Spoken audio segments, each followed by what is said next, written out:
Šparaginės pupelės populiarios įvairiausiuose patiekaluose. Virti galima, konservuoti, labai skanios pupelės raugintos. Užauginti jas nėra sudėtinga.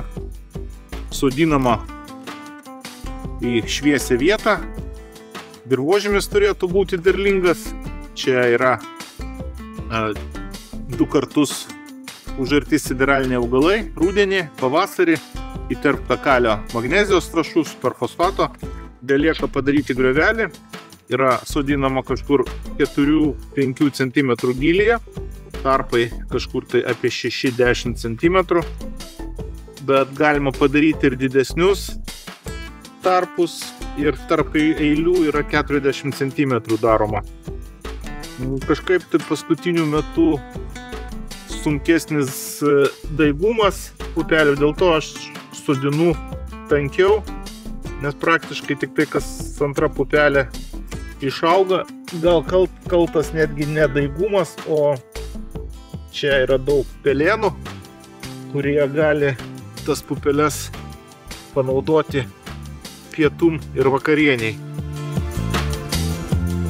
Iškastame tėklas. Ir praeiname kiek su grėbliuku.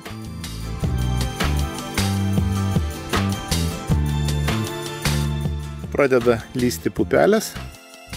Orai tokie šilti, tai čia jau dar nepilna savaitė. Ir panašu, kad lenda kas antra, kas trečia tik tai. Jau lapai gana dideli, puikiai matosi.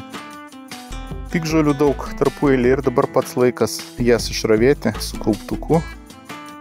Išravėjus dar kartą bus galima uždėti mulčių. O jeigu mulčių dėti dabar, arba jeigu būtų uždėtas jisai tik pasėjus, tai šita žolė prasimuštų net ir pro storiausią mulčiaus sluoksnį.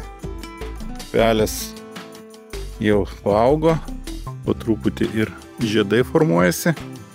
Ir dabar reikia viduje jau tarp pačių pupelių padaryti piktžolių ravėjimą. Labai sparčiai auga šparaginės pupelės. Buvo čia paliktos tik tai mažos ankštis, jau visos išaugusios iki normalaus dydžio. Ir panašu, kad dar bent keletą savaičių tai tikrai bus. Naujos formuojasi. Ką, nuo krūmelio, va tokia va išėjo sauja šparaginių pupelių.